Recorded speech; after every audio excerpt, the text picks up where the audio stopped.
तो वृश्चिक लगन वालों के लिए हम लगातार बात कर रहे हैं। आपके चार्ट में किसी भी भाव में अगर कोई भी अस्त ग्रह होगा तो उसका प्रभाव आपके लिए वास्तव में कैसा रहेगा।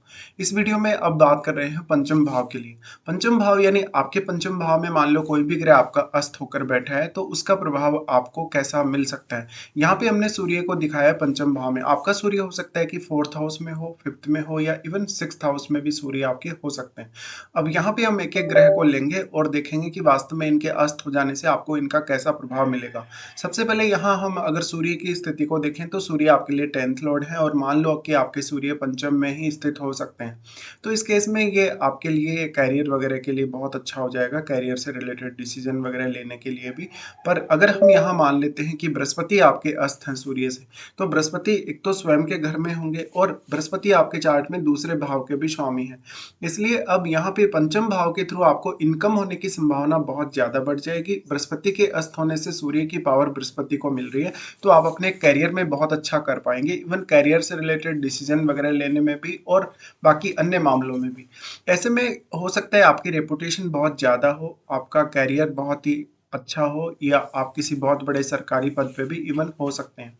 इसके साथ साथ आपकी स्टडीज में आपने बहुत अच्छा किया होगा। साथ में आपका जो शुरुआत से ही जो स्टडी वगैरह रहा है वो काफ़ी अच्छा रहा होगा। आपको बहुत सारे अन्य विषयों का भी नॉलेज हो सकता है। ऐसे में आपकी जो क्रिएटिविटी है वो भी काफ़ी तेज़ी से बढ़ती है सूर्य के यहाँ प्रभाव होने की वजह से। और बृहस्पति क्योंकि अपने ही घर में होंगे, अपने घर में होंगे तो इनकी जो पावर है और भी ज़्यादा आपके लिए इफ़ेक्टिव होगी। यहाँ बृहस्पति आपकी अर्निंग्स में और आपके ज्ञान में बहुत बड़ा योगदान लाएंगे। साथ में बृहस्पति को क्योंकि सूर्य की एनर्जी मिल रही है, इसलिए बृहस्पति से संबंधित जो रिजल्ट्स हैं उनके अब सूर्य से प्रभावित होने की संभावना बढ़ जाती है। इस केस में अगर मान लो बृहस्पति सूर्य के बहुत ही ज़्यादा क्लोज हैं तो ये बात और भी ज़्यादा लागू हो जाएगी। इस केस में आपको ये देखना होगा कि कहीं ना कहीं जब भी आपको बृहस्पति की महादशा चलेगी या कोई भी अंतरदशा वगैरह चलेगी तो उसमें कहीं ना कहीं सूर्य का प्रभाव ज़्यादा देखने को मिलेगा। यानी हम यही बोल सकते हैं कि आपको बृहस्पति से संबंधित रिजल्ट्स पाना काफ़ी आसान हो जाएगा, क्योंकि सूर्य अपनी एनर्जी यहाँ बृहस्पति को प्रोवाइड कर रहे हैं या वो कहीं ना कहीं बृहस्पति पर थोड़े हावी हैं। ऐसे में ऐसा नहीं है कि बृहस्पति अपनी क्वालिटीज़ को लूज कर देंगे। अब सूर्य क्योंकि 10वें घर के स्वामी है, तो जब भी आपको बृहस्पति की महादशा चले या अंतरदशा वगैरह चले तो कैरियर से संबंधित कुछ खास हो सकता है आपकी लाइफ में। इसके साथ साथ फिर आपको ये देखना होगा कि बृहस्पति आपके चार्ट में दूसरे भाव के स्वामी हैं, तो आप अपने फैमिली रिलेटेड मामलों में अपनी अर्निंग्स और अपनी सेविंग को लेके भी काफ़ी अलर्ट रहेंगे। इसके साथ साथ ये जो स्थिति है वो आपको काफ़ी अच्छा नेम फेम भी देगी और साथ में आपकी रेपुटेशन भी काफ़ी अच्छी रहेगी। ऐसे में जीवन भर कुछ बहुत स्पेशल करने या कुछ नया सीखते रहने की चाहत भी आप में रहती है। और ऐसे में संतान बहुत ज़्यादा काबिल हो सकती है, बाद में आपको आगे चलकर संतान से भी काफ़ी ज़्यादा धन लाभ हो सकता है। तो बृहस्पति का अस्त होना ज्यादातर केस में यहाँ अच्छा ही साबित होगा। इसके साथ साथ फिर बृहस्पति आपके चार्ट में अन्य भावों पे भी दृष्टि डाल रहे हैं, जैसे आपका नवम भाव है, आपका 11वां भाव है और आपका लगन है। तो आपको इन दृष्टियों के बारे में भी विचार अवश्य कर लेना चाहिए। शनि यहाँ पे अगर होते हैं मान लो किसी के अस्त, तो शनि अस्त होने के केस में फिर वो आपके तीसरे भाव और चौथे भाव दोनों के ही स्वामी बनते हैं। और अगर शनि अस्त हो जाए तो सूर्य का प्रभाव यहाँ बढ़ जाएगा। इसलिए आपको संतान से रिलेटेड जो प्रॉब्लम्स रहने वाले हैं शनि के यहाँ होते हुए उनमें कमी आ जाएगी। साथ ही आप बहुत अच्छे से सोच सकेंगे, विचार अच्छे से कर सकेंगे, तो आपकी निर्णय क्षमता अच्छी होगी। साथ ही आपके लिए हार्डवर्क करना बहुत ज़्यादा आसान हो जाएगा, कोई भी डिसीजन लेना आसान हो जाएगा। हालांकि आप अपने जीवन में हमेशा बहुत ज़्यादा स्ट्रिक्ट हो सकते हैं, किसी भी फैसले को लेके भी आप काफ़ी स्ट्रिक्ट हो सकते हैं। यहाँ पे शनि है वो तीसरे घर के स्वामी, तीसरे घर के स्वामी होकर यहाँ शनि है, अस्त स्थिति में है, तो सूर्य का प्रभाव बहुत ज़्यादा होगा। इसलिए आप ज़्यादातर अपनी नेचुरल क्वालिटीज़ का प्रयोग अपने कैरियर के लिए कर सकेंगे और अपनी जो कलात्मकता है उसका प्रयोग भी अपने कैरियर के लिए कर सकेंगे। यहाँ पे अब लेकिन आपका अपने बॉस के साथ थोड़ा सा जो रिलेशन है वो यहाँ पे अच्छा नहीं रहने वाला शनि के अस्त होने से। साथ ही साथ यहाँ जो शनि है तीसरे घर के स्वामी हैं और वो यहाँ पंचम से जोड़ रहे हैं तीसरे और चौथे दोनों ही भावों को। ऐसे में आप अपने थर्ड हाउस को लेके बहुत ज़्यादा एक्टिव होंगे, बहुत ज़्यादा सीरियस होंगे और आपके लिए कोई भी प्रकार का हार्डवर्क करना, रिस्क लेना बहुत आसान होगा। हालांकि यहाँ पे शनि अब फोर्थ लॉर्ड भी हैं, तो फोर्थ हाउस से रिलेटेड डिसीजन लेना और अपना घर वगैरह प्रॉपर्टी वगैरह बनाना भी आपके लिए ईजी हो सकता है। अब यहाँ पे शनि कितने ज़्यादा क्लोज हैं सूर्य की, देखिए शनि अगर बहुत ज़्यादा क्लोज हैं सूर्य के तो उतना ही ज़्यादा प्रभाव यहाँ सूर्य का बढ़ता चला जाएगा और फिर ये आपके करियर के लिए और भी ज़्यादा बेस्ट होने वाला है। और आपके नेम फेम के लिए भी। उसके बाद हम लेते हैं मंगल को। मंगल मान लो यहाँ सूर्य से अस्त होते हैं, तो पहली बात तो मंगल खुद ही बहुत ज़्यादा फायरी प्लैनेट है, बहुत ज़्यादा एग्रेसिव प्लैनेट है। ऊपर से यहाँ अगर वो सूर्य से अस्त भी हो जाएँ, तो उनकी पावर और भी ज़्यादा भयंकर तरीके से बढ़ जाएगी। ऐसे में संतान के साथ रिलेशंस खराब होना, आपको हो सकता है कोई स्पोर्ट्स वगैरह में रुचि रहे या कुछ ऐसे कार्यों में रुचि रहे जहाँ पर आपको काफ़ी क्विकली काम करना पड़ता हो, आपको अपनी फिजिकल एफर्ट बहुत ज़्यादा लगानी पड़ती हो या इवन मेंटल एफर्ट भी बहुत ज़्यादा लगानी पड़ती हो। आप कुछ ऐसी कंडीशंस में काम कर रहे हो सकते हैं जैसे स्पोर्ट्स वगैरह है या आपातकालीन कंडीशन हो सकती है कोई। तो यहाँ मंगल का अस्त हो जाने से आपकी संतान के साथ आपकी लव लाइफ और आपकी इवन मैरिड लाइफ पे भी काफ़ी नकारात्मक असर पड़ सकता है। इसके साथ-साथ आप कभी-कभी अपना पैसा लूज़ कर सकते हो और आप बहुत ही ज़्यादा एग्रेसिव होंगे तो फैमिली के जो जितने भी मामले हैं या पार्टनर के साथ आपके रिलेशंस को लेके बहुत ही ज़्यादा डोमिनेटिंग नज़र आएँगे। मंगल क्योंकि आपको स्वयं को ही रिप्रेजेंट करते हैं, इसलिए आप अपने करियर के लिए ज़्यादातर फ़ोकस्ड होंगे और करियर में जो कुछ भी आप चाहेंगे वो प्राप्त करना आपके लिए ईज़ी होगा।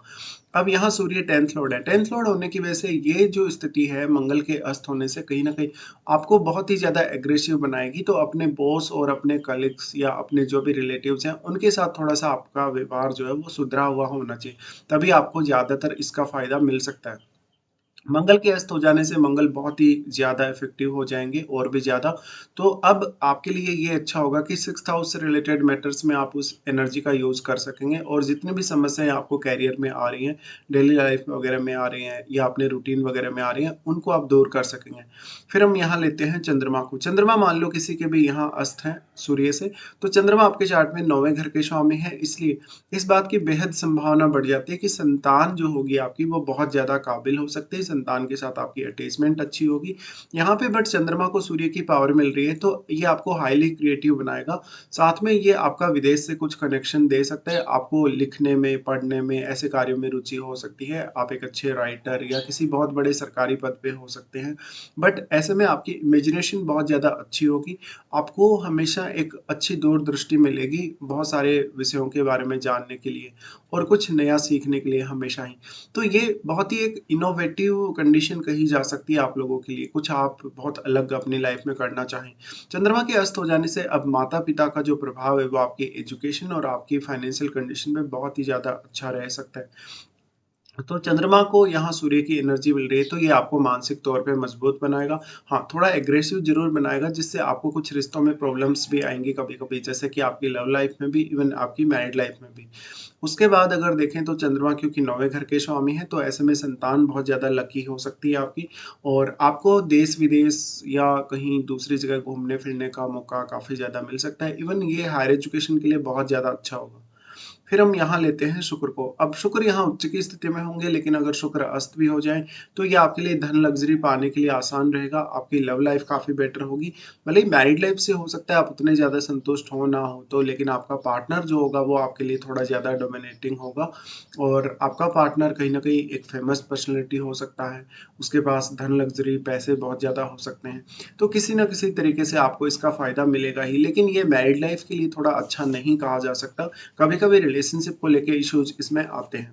पर ऐसे में आपका कोई भी अगर शुक्र से रिलेटेड प्रोफ़ेशन है या शुक्र से रिलेटेड कोई भी इस प्रकार का बिज़नेस भी है, तो उसमें आपको ज़रूर फ़ायदा मिल जाएगा क्योंकि शुक्र आपके चार्ट में 7वें भाव के स्वामी हैं। और अगर शुक्र अस्त हो जाएँ तो कहीं न कहीं आप जो भी काम करेंगे, बिज़नेस वग़ैरह करेंगे, उससे आपको काफ़ी ज़्यादा नेम-फ़ेम मिलने की संभावना बढ़ जाएगी।